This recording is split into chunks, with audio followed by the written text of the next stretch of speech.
नाजरीन आदाब। आज उर्दू फिक्शन के नहायत ही मोतबर और अहम नाम पैगाम आफाकी साहब हमारे मेहमान हैं। पैगाम आफाकी साहब का पहला नावल मकान जो मंजर आम पर आया तो उसकी न सिर्फ उर्दू बल्कि हिंदी और अंग्रेज़ी में भी बहुत पसीराई हुई, लेकिन उसके बाद पैगाम आफाकी साहब खामोश हो गए। आज हम इस खामोशी का सबब और उर्दू फिक्शन के हवाले से पैगाम आफाकी साहब से गुफ्तगू करेंगे। पैगाम आफाकी साहब, आपने हमारे लिए वक्त निकाला है, आपका बहुत बहुत शुक्रिया कि आप हमारे स्टूडियो में तशरीफ़ लाए। तो पहला सवाल जो सब जानना चाहते हैं कि आपका नावल मकान आया जिसकी बहुत पसीराई हुई हिंदुस्तान में भी और हिंदुस्तान के बाहर भी और दूसरी ज़बानों में भी, उसके बाद एक तवील खामोशी, इतना अरसा गुजर जाने के बाद आपका दूसरा नावल पलीता आया। इस तवील खामोशी की क्या वजह रही? अगर आप खामोशी इसको कहते हैं कि कोई किताब नहीं आई, जी जी जी, तो कोई नावल उसके बाद नहीं आया उसी मानूं में, तो क्रिएटिव खामोशी हुई जी, यानी कि उसके बाद काम हो रहा था लेकिन किताब मंजर आम पर मुकम्मल होकर नहीं आई। जी जी जी, उसकी वजह ये थी कि एक तो मकान जब आया तो मेरी पूरी बसीरत को, मेरे जहन में जो कुछ था, मेरे जितने सरोकार थे, उसकी बुनियादी रूह को उसने अपने अंदर जज्ब कर लिया, चूस लिया। अब अगर दूसरा नावल आता भी तो उसके एक्सटेंशन के तौर पर आता जी, जिसकी ज़रूरत नहीं थी। और अब एक नए नावल को पैदा करने के लिए उसके बाद एक बहुत वसी पैमाने पर नए तजर्बात, दुनिया के बारे में, एक या ज़िंदगी के बारे में लगभग नई फ़िलोसफी और उसकी ज़रूरत उन बातों तक पहुंचना था। तो इस प्रोसेस में ज़्यादातर ये हुआ कि मैं लिखता रहा, नोट्स सोचता रहा, पढ़ता रहा, गौर करता रहा, इंटरेक्शन भी मेरे रहे अदीबों से, दूसरे लोगों से, और उसमें जो कुछ जमा हुआ हज़ारों पेजेज में है वो जी। उससे फिर 20 साल बाद दूसरा नावल जो है पलीता, 20 साल का जी, जी, वो आप देखेंगे कि तकनीक में भी मुख्तलिफ है, मकान से बिल्कुल मुख्तलिफ है, मकान से बिल्कुल मुख्तलिफ है। जी सर। उसको पढ़ते हुए कहीं ये नहीं लगेगा कि मकान का कोई भी चैप्टर या कोई इबारत उसकी आप पढ़ रहे हैं। तो जब इस तरह की चीज़ मेरे जहन में जमा हुई तब इस बात की ज़रूरत महसूस हुई कि अब इसको भी सामने लाया जाए, यानी अपने सब इसको भी बाहर किया जाए ताकि अगला काम किया जाए। जी सर। तो ये वजह रही। और उसको अगर आप इस तरह से देखें तो आप इसको खामोशी नहीं कहेंगे, जी, मतलब एक आपके अंदर वो एक प्रोसेस जो है वो जारी रहा, प्रोसेस जारी रहा, वरना लिखने का काम भी करते रहे, बस ये है कि मंजर आम पर। और ना मैं आपको बहुत एक दिलचस्प बात बताऊं कि इसी बीच में एक प्रोग्राम आया था फलक टीवी का, और मुझे सीएम इब्राहिम साहब ने कहा कि इसके लिए आप कुछ कहानियां बनवा दीजिए बनवा दीजिए, इसलिए कि बनाई जाती हैं। क्रिएटिव लोग हैं हम लोग, तो उसकी सारी तकनीक मालूम है। तो उसमें कोई 7-8 सीरियल्स मैंने कंसीव किया और फिर उसके बाद कॉन्सेप्ट उसके लिखे गए 10 पेज 12 पेजेस में। बाद में मुझे ये ख्याल आया कि ये सीरियल्स इतने कहें तो ज़बरदस्त जो टीवी पर आते तो इंतहाई कामयाब होते, मुझे ये उम्मीद थी और यकीन था। मैंने सोचा फिर ये क्या, ये नावल नहीं बन सकता? अच्छा। तो मैं इस फैसले पर नहीं पहुंचा कि नहीं, इसमें और नावल में कुछ फ़र्क है। ये वो तहरीरें हैं जो ज़रूरत के तहत लिखी जा रही हैं, ये पब्लिक को अट्रैक्ट कर सकती हैं, इंगेज कर सकती हैं, कुछ मैसेज भी दे सकती हैं, लेकिन अंदर से हिला देने वाली जो बात होती है, दाखिली जबर है, वो इंसान को तब्दील कर देने वाली जो ताकत होती है नावल में, वो बातें इनमें नहीं है। तो नावल वक्त लेता है जना। जी जी, वह ये आपने फ़र्क भी वाज़े कर दिया जी, एक नावल में और जी जी दूसरी लिखी गई कहानियों में भी। कुछ लोगों का, पैगाम आफाकी साहब, ये कहना है कि मकान जदीदियत की तर्जुमानी करता है, पलीता माबा जदीदियत की तर्जुमानी करता है। आप बहैसियत मुसन्निफ मकान और पलीता के किस तरह देखते हैं इन चीज़ों को? भाई मैं तो मकान को देखता हूँ, दुनिया को देखता हूँ, जिंदगी को देखता हूँ, जी और ये एक इजहार है। जी सर। जो कुछ मैंने महसूस किया कि ये मुझे लिखना चाहिए, मेरी अंदर की बात दुनिया तक पहुंचना चाहिए, वो किसी न किसी फॉर्म में होता है, मैंने लिख दिया। बिल्कुल। उसके बाद से ये पलीता भी मैंने उसी तरह से लिख दिया, जैसा मैंने अभी अर्ज किया था आपसे। मुझे नहीं मालूम कि जदीदियत क्या है या मावादे जदीदियत क्या है। जी ये मुझे इस हद तक बिल्कुल नहीं मालूम है कि मैं उसको अपनी तहरीरों से कनेक्ट करूं। जी बिल्कुल। मुझे इस हद तक मालूम है कि जो एक उस पर बहस चलती है वो एक तहरीक रही है, एक इल्मी तहरीक है, अदबी तहरीक भी है जी जी दुनिया में। उस पर बात करनी हो कि उसकी तारीख क्या है, उसमें क्या क्या हुआ है वगैरह, तो अलग बात वो है, अलग जिसमें मुझे कोई खास दिलचस्पी भी नहीं है। जी सर।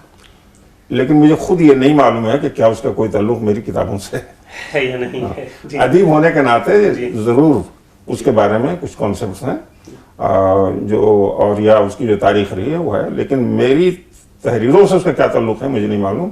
इसलिए मैं बिल्कुल, मेरे जहन में ऐसी कोई बात नहीं है जहां मैं अपनी इन दोनों किताबों को किसी तहरीक या रुझान से जोड़ के देखते कनेक्ट करूं जी या कनेक्ट होती हैं या नहीं होती हैं। मेरे जहन में ऐसी कोई बात, बिल्कुल ईमानदारी की बात है नहीं है। नहीं। जी। सर एक सवाल ये पूछना था आपसे कि मकान की जिस कदर पजीराई हुई, उर्दू के अलावा दूसरी ज़बानों में उसके तराजुम भी हुए, और हिंदुस्तान से बाहर उस पर बहुत बात हुई। हिंदुस्तान से बाहर मेरी मुराद मगरिब में है, पाकिस्तान से है। लेकिन पलीता आपका नॉवेल जो आया, उस पर उस तरह गुफ्तगू अभी नहीं हुई है या नहीं हो पाई। आप क्या समझते हैं कि जो मतलब कभी कभी ऐसा होता है कि आपका एक नॉवेल आता है, उसकी बहुत पजीराई होती है, उसकी बहुत शोहरत होती है, और फिर उसके बाद इस शोहरत में, इस भीड़ में कहीं ना कहीं तख्लीकी तवानाई मान पड़ने लगती है।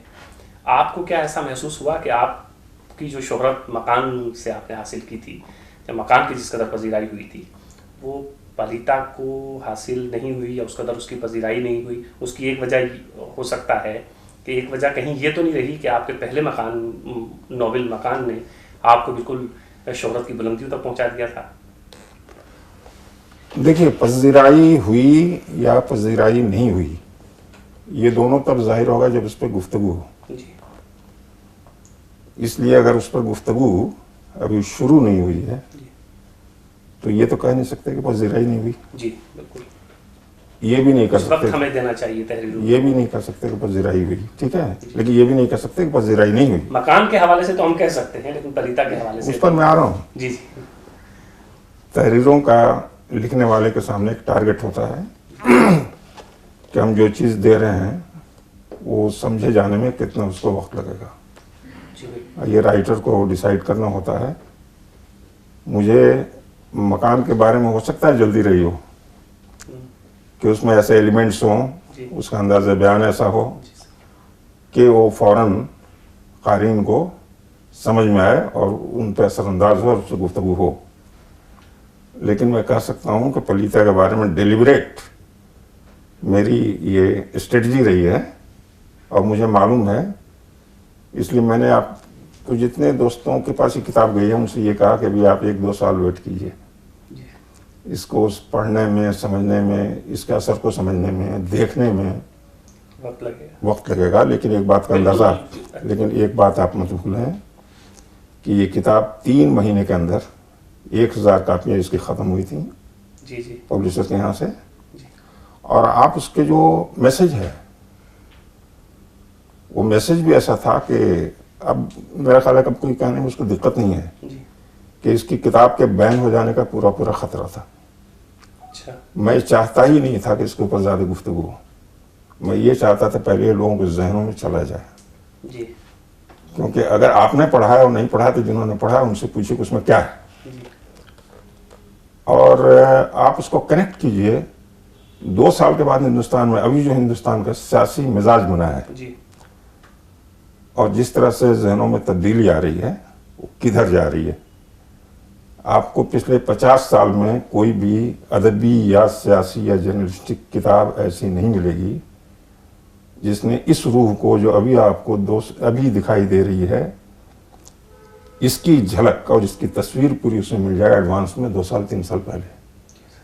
तो अभी तो उसका वक्त आ रहा है। वक्त जी जी सर। अभी तो पलीता है जो बारूदी सुरंगों में नाम है, जी उसमें जब ये दोनों अल्फाज इस्तेमाल हुए हैं तो आप ये भी अंदाजा लगाइए कि इसका एक टाइम होगा कि कितने वक्त में जाके इसने ब्लास्ट होना। ब्लास्ट होना। जी बिल्कुल। पैगाम आफाकी साहब, जो आपका नावल मकान है उस पर तो इतनी गुफ्तगू हो गई है कि उस पर के बारे में अगर आप कुछ मज़ीद बताएंगे तो मुझे लगता है कि कोई इजाफा तो नहीं होगा।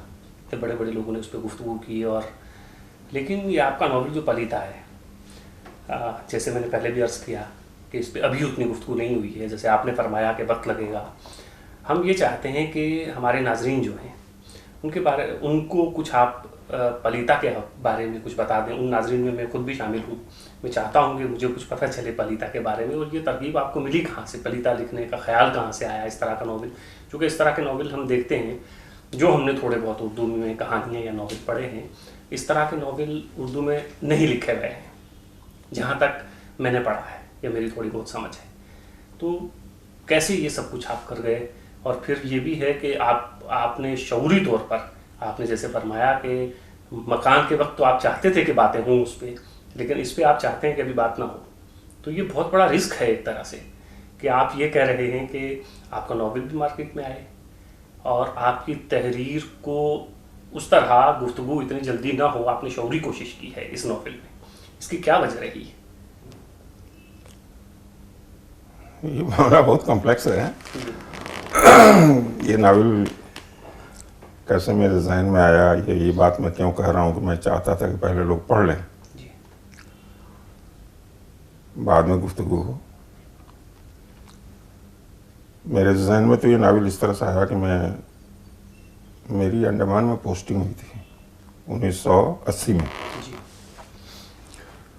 तो वहाँ मुझे रहने का जब मौका मिला तो फिर वहाँ की तारीख़ काला पानी का, तो उसकी जो जदीद तारीख़ है उसके बारे में तो सिल्वर जेल वगैरह जो है पिछले तकरीबन 100 साल का, और उसके बारे में तो आमतौर से लोगों को मालूम है, लिखा भी जाता है।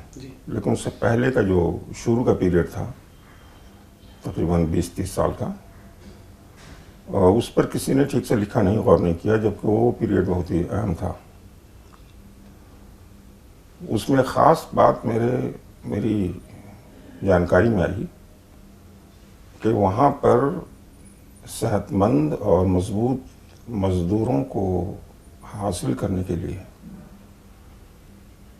ये अहकामात चले गए थे अदालतों को पूरे हिंदुस्तान में कि जो इस तरह के मुल्ज़िम हों या मुजरिम हों, उनको ज़्यादा से ज़्यादा तादाद में यहाँ पे भेजा जाए, यानी उनको ये सज़ा दी जाए वहाँ की काला पानी की। काला पानी की सज़ा का ताल्लुक किसी इंसान के, किसी मुल्ज़िम के कि जिस्मानी सलाहियत से या साख्त से होना, इसने टेरिफाई कर दिया मुझे, दहशतज़दा कर दिया।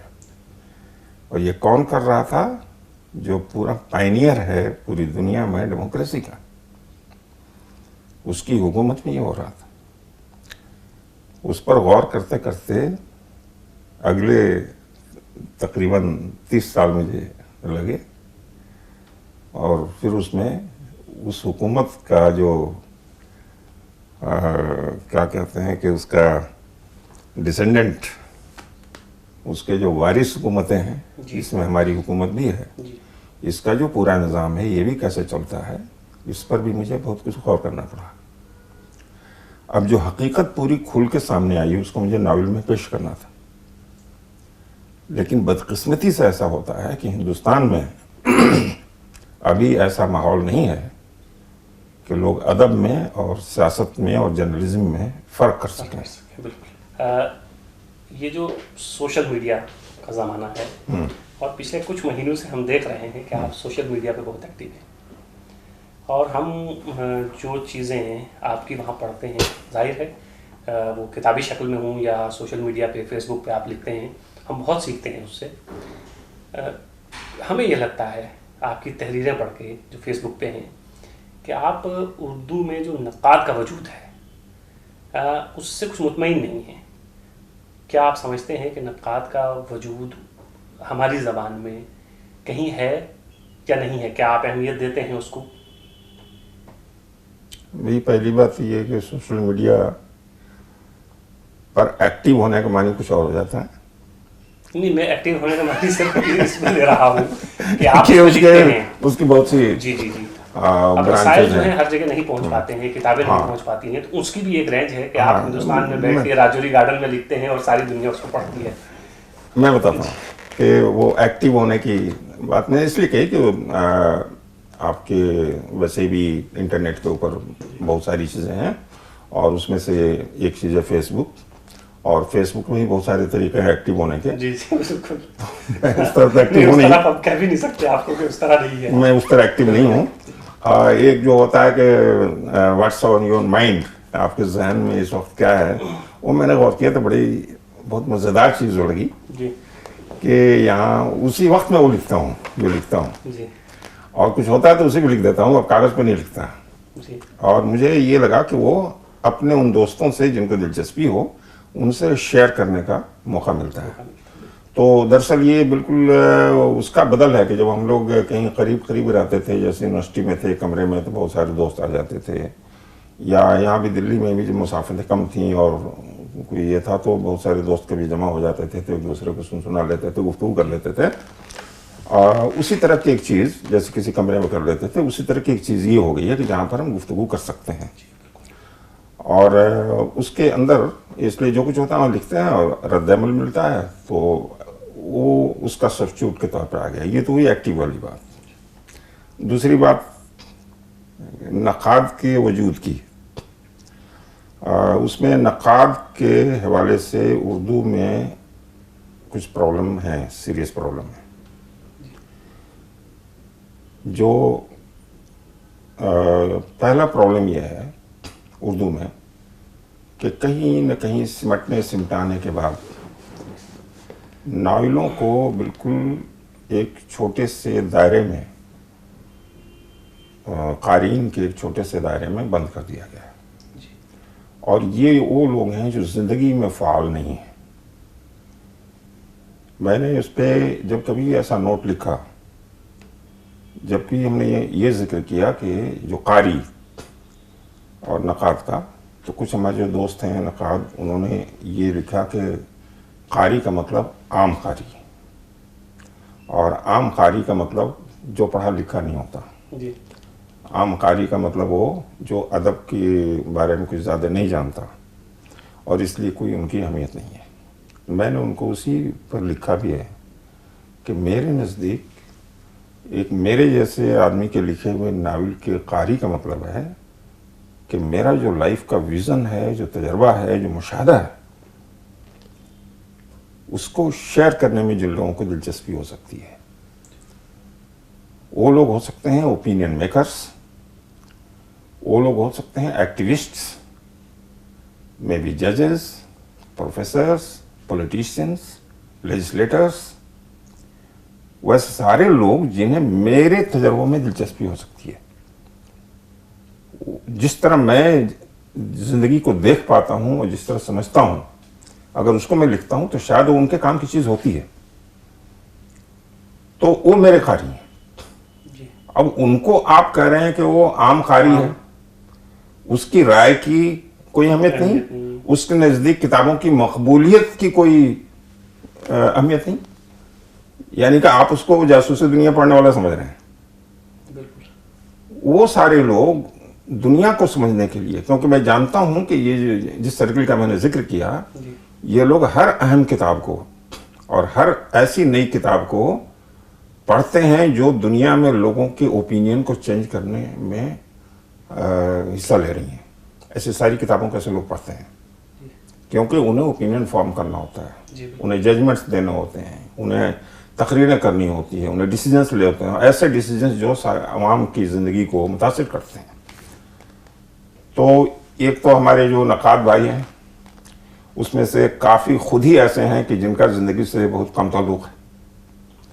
तो आप ऐसे दानिश्वर अगर हैं जिसका प्रैक्टिकल लाइफ से कोई ताल्लुक़ नहीं है, तो हम आपको बहुत अच्छा क़ारी नहीं समझते, और जब आप अच्छे क़ारी नहीं हैं तो अच्छा नक़ाद भी नहीं है। दूर की बात तो मेरी गुजारिश सिर्फ ये है कि हमारे अंदर ऐसा नकाद होना चाहिए जो ओपन माइंडेड हो, जो सारी दुनिया को समझता हो, उस पर गौर करता हो। इन्हीं लोगों में से एक हो जो मैंने कहा, और वो लोग इस तरह भी देखें कि किसी किताब की या उसमें जो बसीरत है उसकी क्या ज़रूरत है और वो क्या असर डालने जा रही है, वो कहाँ तक अपने ज़माने को ये किताब जो पेश कर रही है।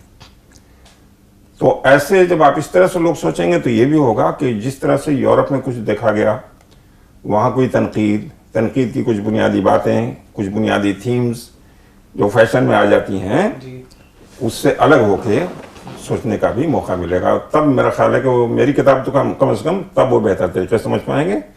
मकान के साथ भी यही मसला है, पलीता के साथ भी शायद ही मसला हो। जी बिल्कुल।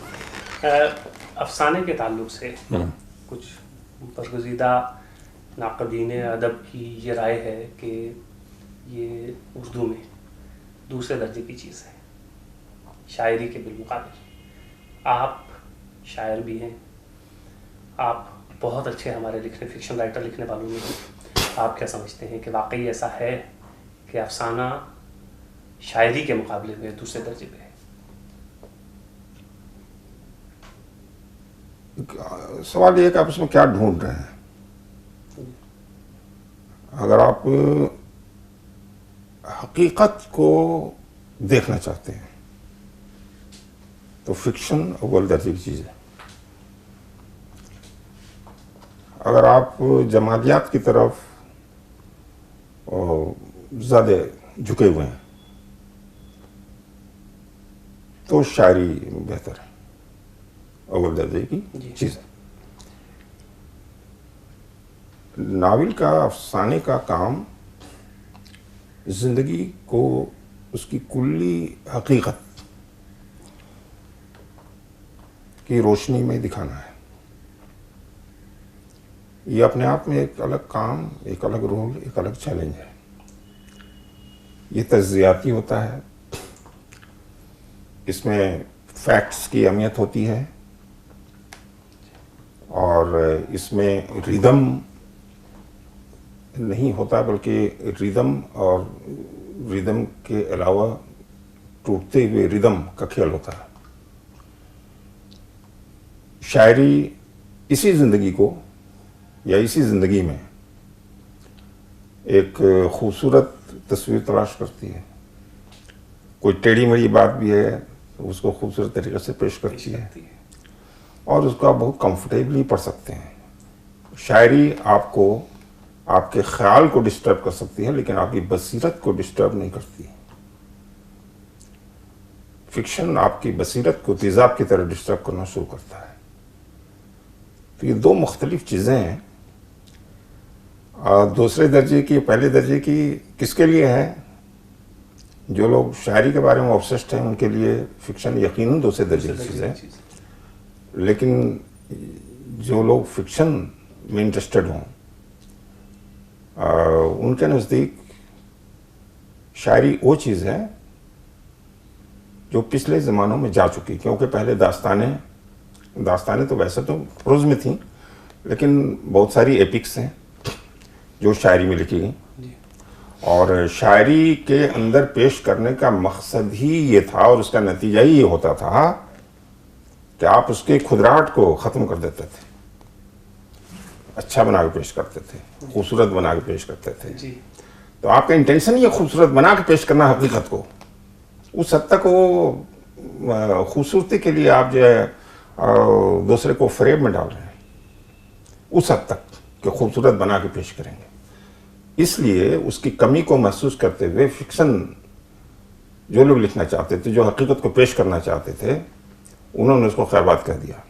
और दास्तानवी अंदाज को भी, जिसमें रिदम तो ख़त्म हो गया लेकिन वे तमसीलें, अलामतें, तशबीहें और इस्तारे, ये जो अंदाज़ बयान था इसका इस्तेमाल होता था, ये सब इसमें भी वो खो जाती हैं। वो चीज़ें जो हकीकत की हैं ख़त्म हो जाती हैं और बातें फिर वहीं पर आ जाती हैं बनावटी। डायरेक्टली उसको ये नहीं कर सकते कि ये हकीकत की एक मिसाल है। तो वो सारी चीज़ें, वो भी कौवा और मैना और तोता वगैरह करके जो बातें होती थी, देवी देवता करके बातें होती थी, वो भी जो है वो जा चुकी हैं, जिसको दास्तान के साथ उन्होंने छोड़ दिया। फ़ौकुल फितरत अनासिर के नाम पर छोड़ा, लेकिन दरअसल फ़ौकुल फितरत वाला मामला नहीं था, फ़ौकुल फितरत किरदार वाला मामला नहीं था, मामला हकीकत का था। सिर्फ किरदारों की बात नहीं थी, पूरा अंदाज़ बयान छोड़ दिया गया। और फिक्शन में अभी जो ज़बान इस्तेमाल हो रही है और जो अंदाज़ बयान इस्तेमाल हो रहा है वो बिल्कुल मुख्तलिफ है, इसने उसको खैरबाद कर दिया है। अगर आप ये कहें कि ये दूसरे दर्जे की चीज़ है तो है, लेकिन दुनिया ने इसको एक्सेप्ट कर दिया। शायद इसलिए कर लिया वो दूसरे दर्जे की है, या इसलिए कर लिया कि बेहतर है, ये हमें फैसला करना। जी जी जी।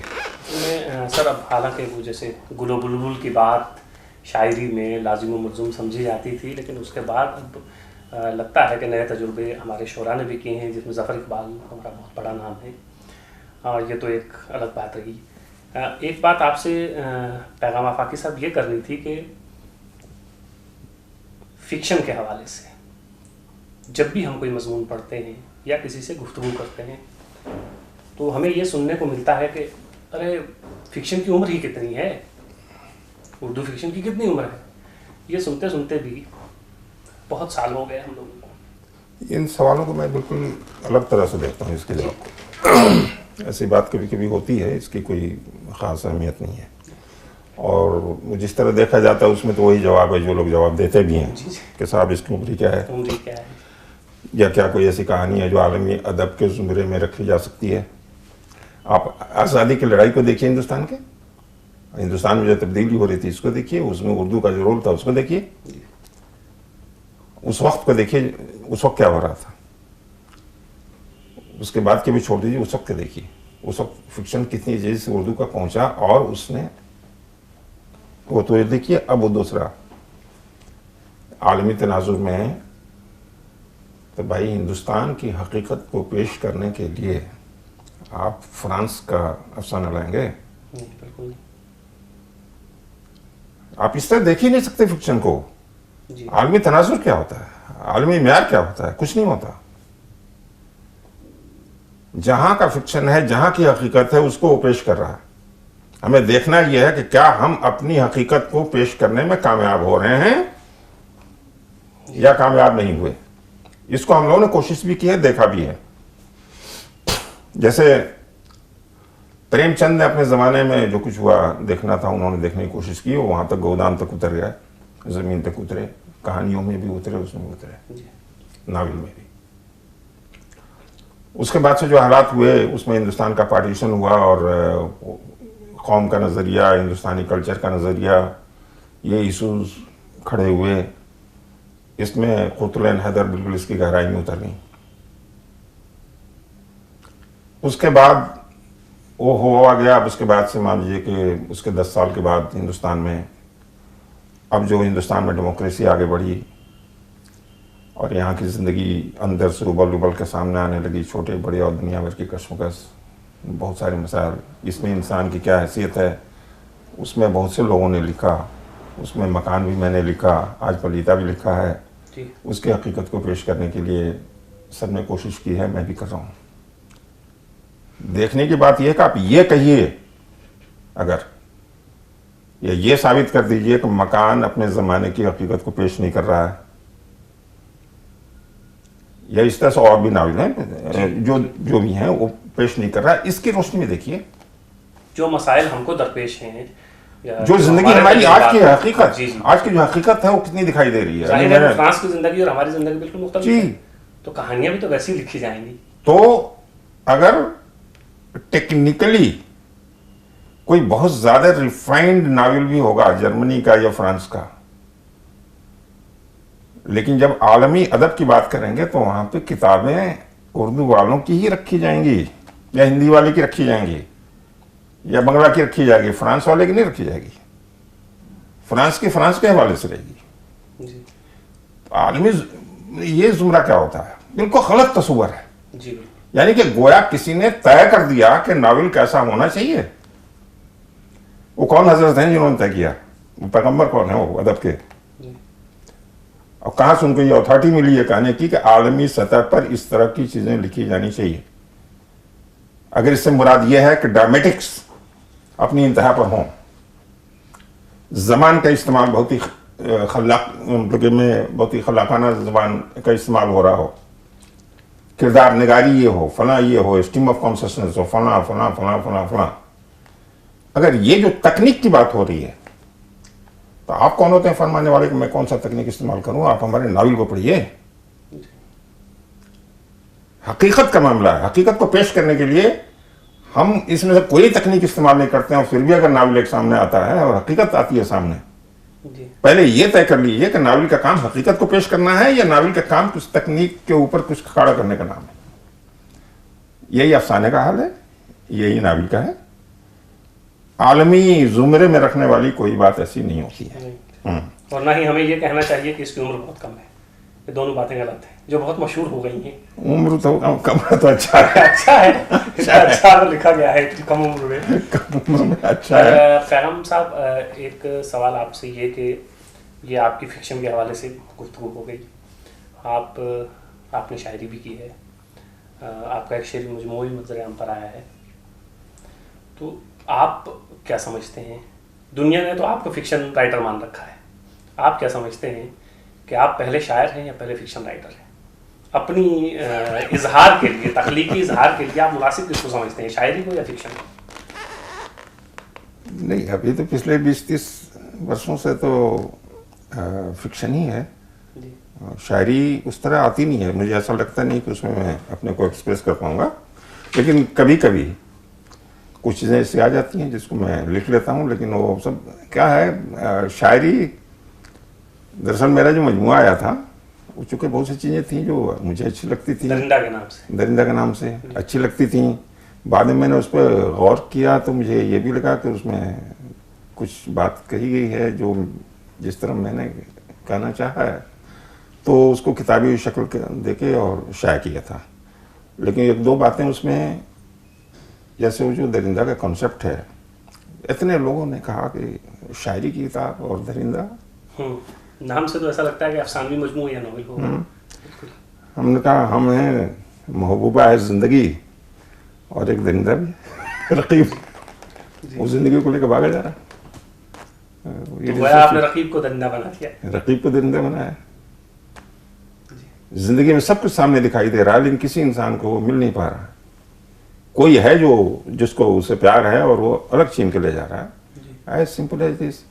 अब ये तो अभी तक तो लोगों ने कबूल किया नहीं उसको, दरिंदा को। तो अभी तो मेरी शायरी कबूल नहीं है, लेकिन जिस दिन कबूल होगी। मैंने खुद जो है 2 दिन पहले अपनी लाइब्रेरी से दरिंदा ये शेरी मजमुआ जो है लिया, तो पहली नज़र जो मेरी पड़ी तो जाहिर है दरिंदा पैगाम आफाकी, तो मैंने कहा जाहिर है नॉवल या कहानी हो, लेकिन जब खोल के देखा तो उसमें शायरी थी। तो ये नाम जो है कुछ कैसे सूझा आपको कि दरिंदा नाम रख दिया आपने शेरी मजमूए का? यही तो हम लोग कोई मजबूर तो नहीं है कि हम कैसे लिखेंगे और अपनी किताब का नाम क्या रखेंगे। ये तो इसके लिए न तो आलमी अदब की हुकूमत चलती है हमारे ऊपर, न उर्दू की हुकूमत चलती है, किसी की नहीं चलती। हमें जो हमारी मर्जी होगी वो हम रखेंगे, क्योंकि हम अपने इजहार के लिए करते हैं। ये बुनियादी उसूलों के सामने रखा जाए, बहुत सी बातें साफ हो जाएंगी। हाँ, हमारे अदीबों को सबको सोचना चाहिए कि वो ओरिजिनल चीज़ें कहाँ से आती हैं, सच्ची चीज़ें कहाँ से आती हैं, अहम बातें कहाँ से आती हैं, कि जो कुछ आपके अंदर रद्द अमल के तौर पे कुछ पढ़ने के बाद या कुछ देखने के बाद या कुछ आपके साथ किया गया उसके बाद आपके अंदर जो ख्याल आता है, दैट इज इम्पोर्टेंट। पैगाम साहब, उर्दू में एक वो ज़माना है जो समझ लीजिए इब्तदाई ज़माना है। ये उस सवाल का जवाब भी है कि उम्र बहुत कम है जब मंटू लिख रहा है, जब प्रेमचंद हैं जी, जब इस्मत चुगताई हैं जी, और बेदी हैं, इस तरह के बड़े नाम हमारे यहाँ उस वक्त लिख रहे थे। आप उर्दू में, उर्दू फिक्शन में सबसे अहम या सबसे बड़ा कहानीकार किसको मानते हैं? मैं नहीं मानता किसी को इस तरह से कि फला बहुत बड़ा है। इसी के कहानियों पर भी काफ़ी फर्क पड़ता है। कई कहानियाँ ऐसी हैं, या कौन अहम है या कौन रेलिवेंट है आज के दौर में? आज के दौर में तो इनमें से कोई भी रेलिवेंट नहीं है, इंक्लूडिंग मिंटो। इसलिए रेलेवेंट सिर्फ इसलिए वो हैं कि नकादों को बात करने के लिए कोई तो चाहिए, मसाला चाहिए, इसलिए रेलेवेंट है। वो लोग अपने ज़माने में रेलेवेंट थे। ये बहुत बहुत बहुत बड़ा जुमला कह रहे हैं सर हम कह रहे हैं कि अगर वो रेलिवेंट नहीं है आज के दौर में तो इसका मतलब है, इसका दूसरे मानी ये हुई कि वो इररेलेवेंट है। नहीं, जी ये इररेलेवेंट एक दूसरा लफ्ज़ है। जी मैं तो इररेलेवेंट नहीं कह रहा हूँ।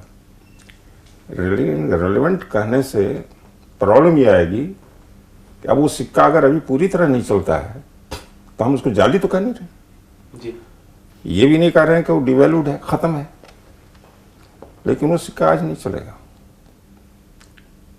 आज की टोटल हकीकत जो है उससे उसको देखने के लिए वो मिरर बेकार हो चुके हैं। कुछ हद तक आप देख सकते हैं, इसलिए मैंने कहा कि वो रेलेवेंट नहीं है। ऐसा समझा जाता है कि ये अदब, उस अदब में आपको अपनी तस्वीर, एक बात मैं बताऊं आपको कि आमतौर से ये कहा जाता है कि अदब में समाज की तस्वीर दिखाई देती है। ये इस पर थोड़ा खासी तवज्जो मैं चाहूँगा। अदब समाज का आईना है। जी, अदब समाज का आईना है। मैं समझता हूँ कि अदब उस मखसूस ज़बान के लोगों के जहन का आईना है, स्टेट ऑफ माइंड का आईना है। अगर हमें उर्दू वालों के जहन को समझना हो या बंगालियों को समझना हो तो उनके पूरे अदब को पढ़ा जाए तो आप ये समझिए कि उन्होंने वही प्रिजर्व करके रखा है जो उनको पसंद है, वही चीज़ें उनको अजीज हैं जो उनको पसंद है। यानी कि जैसा उनका जहन है वैसा ही अदब उनके पास में, वैसे ही अदब उन्होंने तख्लीक किया और जो तख्लीक हुआ उसमें से उन्हीं चीज़ों को चूज करके रखा जो उन्हें पसंद है, उनके स्टेट ऑफ माइंड की तस्वीर है। उर्दू अदब आज जिस तरह से पेश किया जाता है, उसमें जो नाम भी पेश किए जाते हैं, समझिए कि आज के उर्दू वालों के जहन की तस्वीर है। मैं दुनिया की तस्वीर की बात नहीं कर रहा हूँ, अदब में दुनिया की तस्वीर होती है, वही मैं कह रहा था, वो एक अलग बात है। उर्दू वालों के स्टेट ऑफ माइंड की तस्वीर है और मैं उर्दू वालों के स्टेट ऑफ माइंड से, इस स्टेट ऑफ माइंड से मुतमईन नहीं हूं, क्योंकि ये जहन पूरी तरह से अपने हालात को, अपने आज की हकीकत को नहीं देख रहा।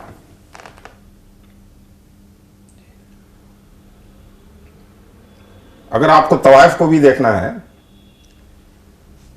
तो क्या मंटो के यहाँ जो तवाइफ है उसको ही आज जो है समझने के लिए मिसाल और म्यार बनाया जा सकता है?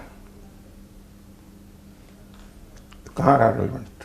जी, लेकिन अगर ये चार नाम हम अलग कर दें नहीं, अलग लेकिन अलग नहीं, मतलब कुछ देर के लिए हम ये समझ लें तो पैगाम साहब आपसे ये कि उसके बाद जो है खला नहीं नजर आता। जी है, बिल्कुल है। उसके बाद तो आपके पास कुछ नहीं बचेगा। बिल्कुल खला है, यही तो बचेगा, खला।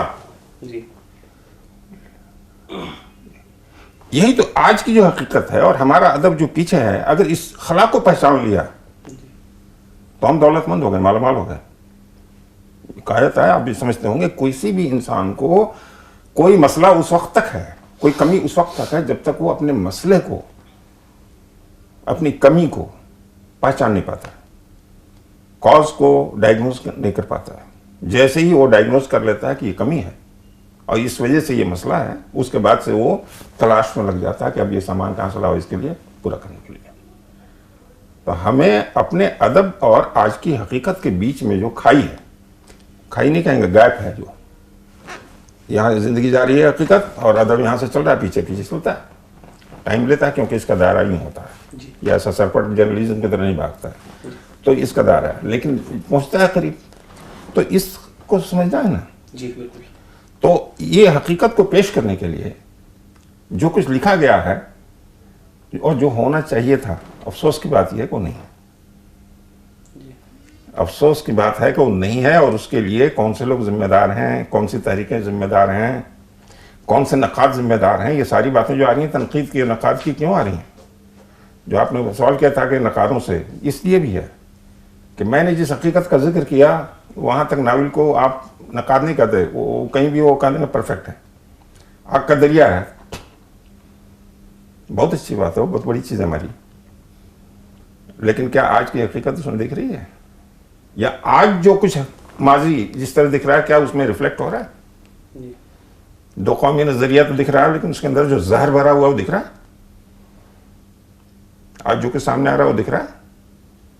तो उसके लिए भी तो आना चाहिए, नावल आना चाहिए। लेकिन पैगम साहब, एक बहुत मुशाइन बात ये है कि पिछले 10 साल में ये ग्रेट और रेट का चक्कर छोड़ दीजिए। एक बात तो मैं बताऊं, जी जी हमें किसी को ग्रेट कहने की बिल्कुल जरूरत नहीं है। शायरी वारी में कह लीजिए, गाली वाली के बारे में ठीक है। इधर आइए तो बहुत ही खाकसार चीज़ है, अफसाना जैसा मैं पहले अर्ज किया, बहुत ही रियलिस्टिक चीज़ें हैं। जी फलाने काम किया, प्रेमचंद ने, रुसवा ने, प्रेमचंद ने, कुतुलैन ने और बहुत सारे जो दूसरे लोग हैं। जी तो इन लोगों ने जो कुछ लिखा है वो चीज़ें हैं और ज़िंदगी है, हमें उस तरह उसको देखना चाहिए। रिलेट करना है किसी ने। स्टडी करते वक्त कोई ग्रेट नहीं है। जी ठीक। पैगाम आफाकी साहब, आखिरी सवाल आपसे ये है कि हमारे यहाँ कहानी प्रेमचंद से जैसे शुरू होती है, या उससे पहले भी हैं, मिर्ज़ा रुसवा हैं, लेकिन प्रेमचंद हमारा बड़ा नाम है, और वहाँ से आते आते पैगाम आफाकी हैं, और जाहिर है पैगाम आफाकी के बाद भी कुछ लोग लिख रहे हैं, और इसी तरह अदब का कारोबार चलता भी है। आप मुतमईन हैं कि जो नए लोग लिखने वाले हैं, जैसे 2-3 लोगों का आपने नाम भी लिया, जिक्र भी किया, आप मुतमईन हैं कि हाँ उनके अंदर तख्लीकी सलाहियत है, या आप के बाद की जो नस्ल है वो कुछ अच्छा कर रही है उर्दू फिक्शन के हवाले से, या उर्दू फिक्शन को कुछ आगे बढ़ा रही है? मैं इस बात से मुतमईन हूँ क्योंकि मैंने जो ऑब्ज़र्व किया है, मान लीजिए कि 70s में, 80s में, 90s में और अभी पिछले 10 साल में, अभी जो इस 10 साल में जो नौजवान सामने आ रहे हैं वो बहुत बेचैन हैं, वो समझना चाहते हैं, और वो उनका जहन बाधा टका नहीं है। मेरा ख्याल है साथ जैसे भी मुतमईन नहीं है। तो ये बहुत जरखेज़ एक नस्ल सामने आई है इधर। ये 80s में नहीं थी जी 70s में नहीं थी। बहुत सीधा सीधा लोग थे, उंगलियों पर गिने जा सकते थे। फ़रहत एहसास, पैगाम, इस तरह के 5-10 और लोग, और उसमें भी कौन किधर गया वगैरह बहुत कम है। लेकिन अभी इस तरह के लोग आ रहे हैं। हालांकि ये भी है कि इसी ज़माने में इस नस्ल की अगर बात की जाए तो ये भी है कि बहुत बड़े पैमाने पर ऐसे लोग हैं जो पढ़ना नहीं चाहते हैं, और जहाँ तक जो यूनिवर्सिटीज़ का या नौकरियों का जो कल्चर है उसमें वो रसूख और दूसरे बहुत सारे तरीक़ों का इस्तेमाल करने की बातें करते हैं, और एक अजीब तरह का इस तरह का माहौल बना हुआ है बेइत्मीनानी का। तो उसमें ये जब अदब की बात होती है तो वो लोग भी सामने आ जाते हैं, और वो अदबी सियासत की वगैरह वगैरह ये सारी चीज़ें। लेकिन ये हर ज़माने में इस तरह की बातें रही हैं, इसलिए मैं ये बात इसलिए साफ कर रहा हूँ कि मैं उसकी बात कर रहा हूँ जो चंद दिमाग किसी भी ज़माने में होते हैं जो बेचैन होते हैं, फिर वो बेचैन दिमाग जो है वो काम करते हैं, वही अच्छी चीज़ें लाते हैं। तो डिसइल्यूजन माइंड जो पहले की जो भी हकीकत है उसकी तरफ से आँख खोल के नई चीज़ों को बिल्कुल वेलकम करने के लिए, देखने के लिए जो तैयार जहन हो, उस तरह के जहन अभी बहुत ज़्यादा हैं। इनको थोड़ा सा और वक्त लगेगा, मे भी 5 साल या 10 साल। और ये 5 साल 10 साल वक्त को ज़्यादा मत समझिए। जब हम यूनिवर्सिटी में थे तो प्रोफेसर खलीक अहमद निज़ामी थे, उस वक्त वाइस चांसलर काम देख रहे थे हिस्ट्री के। तो उन्होंने हम लोगों को, सबको, फ़रहत भी थे उसमें, 10-12 लोगों को देखा कि रात में बहुत घूमते हैं, तो हम लोगों को बुला लिया था और बुला के पूछा कि आप लोग क्या करना चाहते हैं। हम लोगों ने अपना तो बताया यही सब जो आज कर रहे हैं, तभी बता दिया था कैसा करना चाहते हैं। तो एक जुमला जो उन्होंने इस्तेमाल किया था वो मैं रिपीट करना चाहता हूँ क्योंकि मैं अभी 5-10 साल का वक्त बताया है। उन्होंने कहा कि ये आपको वक्त लेगा, मे बी 2 साल, 5 साल, 10 साल या 30 साल या 40 साल। ये उनके अल्फाज थे, यहाँ नक्स हो गए थे, रिकॉर्ड हुए थे वो। जब भी हम अपनी ज़िंदगी को देखते हैं कि हम कहाँ पहुँचे हुए हैं तो कितना वक्त लग रहा है, तो इसलिए मुझे 20 साल प्लीता के ऊपर लगाने में इसलिए कोई वो परेशानी नहीं हुई और वेट करने में, कि वो याद था कि लगता है वक्त लगता है। तो ये जो मैं कह रहा हूँ कि 5 साल या 10 साल, ये मैं बहुत मैच्योरिटी की बात कर रहा हूँ कि दुनिया को समझना होता है, पढ़ना होता है, समझना होता है, और उसके साथ कुछ जो है ज़बान पे भी मश्क हासिल करना होता है। तो ये इसमें वक्त लगेगा, लेकिन अभी बहुत ज़रखेज़ अदब आएगा उर्दू में। होपफुली मैं ये कह सकता हूँ कि ये हिंदुस्तान का बेहतरीन अदब उर्दू में ही आएगा। ये भी मुझे उम्मीद है कि जिस तरह के टर्मोइल से ये आबादी गुजर रही है, उसमें, क्योंकि उर्दू वाले इस वक्त जो है हिंदुस्तानी माशरे में, हिंदुस्तान की सियासत में हर तरह से इस वक्त अजीब तरह से सेंटर में है, और इन्हें अपने माहौल के साथ एडजस्ट करना है, अपने माहौल को देखना है, अपनी दुनिया को देखना है, और ये इनकी बका का सवाल है। तो इन्हें करना ही करना है। और अदीबों का मतलब होता है कि सोचने वाला जहन। किसी भी कम्युनिटी का सबसे जो सेंट्रल मग़ज़ है वो अदीब हैं, होना चाहिए। अगर वो अदीब का वक्त नहीं है तो नए अदीब पैदा होना चाहिए उस मग़ज़ के लिए। तो ये ऐसे टर्मोइल से और तारीख़ के एक ऐसे रास्ते से ये आबादी गुजर रही है कि ये भी मुमकिन है कि कल दुनिया के अदब में बेहतरीन अदब यहाँ से पैदा होने लगे। जी। तो इस सिलसिले में मैं बहुत संजीदगी से होपफुल हूँ। ऐसे ही नहीं कि मैं जोश से जज्बे वाली बात नहीं करता, बहुत संजीदगी से होपफुल हूँ, क्योंकि ज़िंदगी जब तब्दील होती है, उसकी चर्निंग होती है, मेटामॉर्फोसिस होती है, उसी से बड़ा अदब पैदा होता है। अब मैं नहीं समझता कि इस वक्त अमेरिका में वैसी तब्दीली हो रही है या हिंदुस्तान के किसी और आबादी में किसी ज़बान की वैसी तब्दीली हो रही है जैसी तब्दीली उर्दू वालों के ऊपर या अंदर से हो रही है। नाज़रीन, ये थे पैगाम आफाकी साहब। आपने देखा कि हमने उनकी बेशुमार तहरीरें पढ़ी हैं, उनकी शायरी, उनकी कहानियाँ, उनके नावल, लेकिन गुफ्तगू करने का पहली बार इस तरह मौका मिला, और आपने देखा कि किस तरह बेबाकी से जिन चीज़ों का ये इजहार करते हैं। मुझे हैरत हो रही थी कि अक्सर अदीब और अक्सर लिखने वाले हमारे सवाल को नज़रअंदाज कर देते हैं और बचने की कोशिश करते हैं हमें, और जिस तरह इन्होंने उम्मीद दिलाई कि मुझे लगता है कि उर्दू में ऐसा अदब तख्लीक होने वाला है जो हिंदुस्तान की सारी ज़बानों में सबसे अहम अदब होगा।